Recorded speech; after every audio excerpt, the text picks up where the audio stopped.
Thank you, and welcome back to the final segment of the show today. We're talking to Dr. Lewis Baldwin, and the topic is police and the decline in status of race in America. And so, Dr. Baldwin, over the last 10 minutes that we have here, let's give you an opportunity to sort of summarize, in a real sense, some of the things that can be done in such a way that we can leave with our audience this morning what they can find and pick out among these options, what they can do in order to help the whole situation. Yes, I think we would agree that we are at a critical point in this nation's history. This is 2016, and we're still dealing with antagonistic and tense relations between the black community and law enforcement. What we need, first and foremost, are voices of reason and objectivity. We need voices like President Barack Obama. And President Barack Obama, of course, is walking a tightrope because he's trying to show, I think successfully, that he supports law enforcement, that he understands that without law enforcement, we live in a society characterized by anarchy and lawlessness. But he's also speaking to the issue of police misconduct and the killing of black men. So we need those kinds of voices. Unfortunately, we aren't getting many of those. On the right, the political right, we hear many who are critiquing Black Lives Matter, who are critiquing President Obama, and in many ways blaming them for the problems that we encounter in terms of the relations between law enforcement and black communities. But they are trying to come up with solutions. And I think we need to understand that we have to move in 4 directions. First of all, we have to emphasize the importance of education. And education is very, very important, as Dr. King taught us, and as a King scholar, I would recommend that, is that you change the mind, you enlighten the minds of people when it comes to education. Religion is important in terms of changing the hearts of people. Then you need legislation and court action, of course, the kind of laws that will respect the dignity and worth of all human personality, not simply policemen, but also African Americans and people of other ethnic and racial backgrounds, and finally, nonviolent direct action. Now, one of the groups that I see today that embodies all of these approaches to the problem, of course, is Black Lives Matter.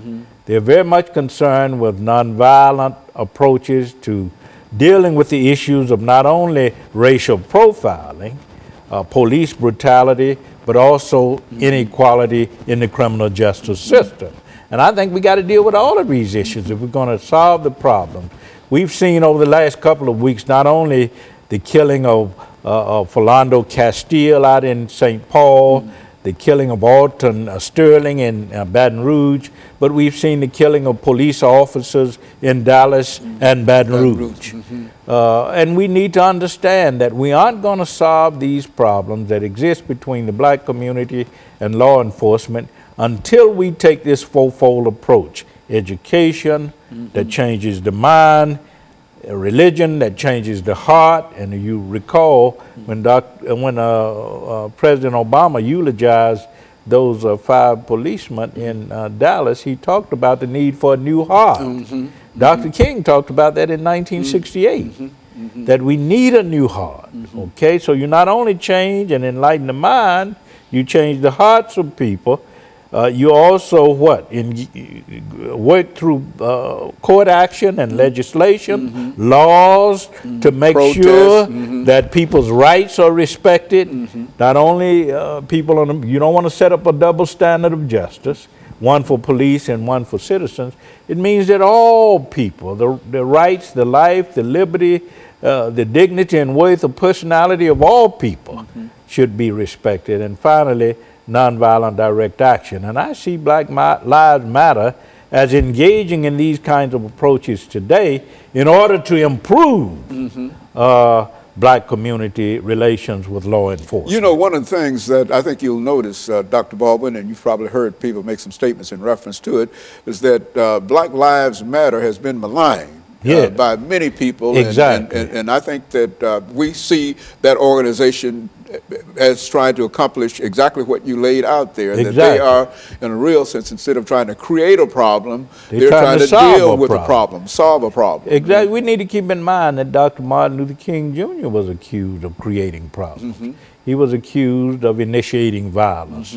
But what he was concerned about was what?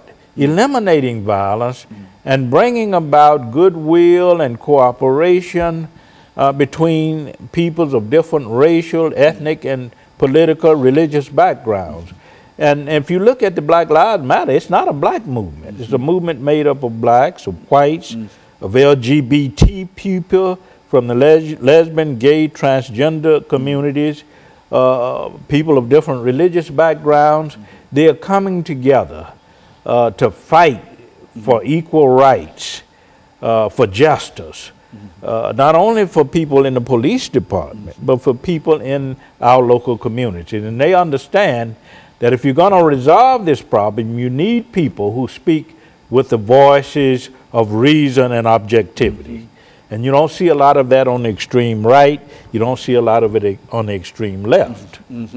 And so, in a real sense, if we could all get behind some idea in terms of trying to bring about better relationships between the police departments and the African American community or minority communities, or the police department and other communities. That's because right. African Americans and others Black are and not brown. the only, all of us are affected by this, and if we think in terms of trying to bring about a better relationship and each person commits himself or herself to that idea, you think we might be able to accomplish something? I think we will, and I would add that the upcoming presidential election in November 2016 will have a great impact on whether or not we're able to translate certain kinds of ideals and values into a system that is beneficial to both black communities or minority communities and the police or law enforcement. Because we need a society in which the rights, the dignity, and worth of all people, persons. I agree with that. Are respected. That's exactly it. And I read recently where there is an effort in Tennessee to come up with a Blue Lives Matter law, which increases the penalty for the abuse and the killing of police. We need that for all Americans. We don't want to give the impression that we're setting up a double standard of justice in America, and too many of us give that impression. We need a standard of justice that benefits all citizens, that recognizes that people in law enforcement are like the rest of us. They are not above the law. They must conform very much to the values, the standards, the laws embodied in the Constitution, just like the rest of us. And you know, Dr. Baldwin, I might be too optimistic in reference to this, but I think that as a historian, you've had an opportunity to see race relations from slavery up until now. And we know that there were atrocities that were committed during these earlier periods up until now, that there would be nothing like that today, etc. And so we overcame lynching. That's right. We overcame burning. That's right. And we overcame all of these things. And in many instances, when we overcame them, the law was often involved with that. I think you mentioned Emmett Till. Well, the law was involved with that. That's right. You can't engage in those kinds of practices anymore, lynchings and burnings. And so we need to understand this whole issue in a larger historical context and come up with solutions that involve not only our religious institutions, but our orders of police around the country, fraternal orders of police, federal government. And I think we can solve this problem. Otherwise, as Dr. King pointed out, if we don't learn to live together as brothers and sisters, we will perish together as fools. And I'm optimistic, Dr. Baldwin, that things will get better.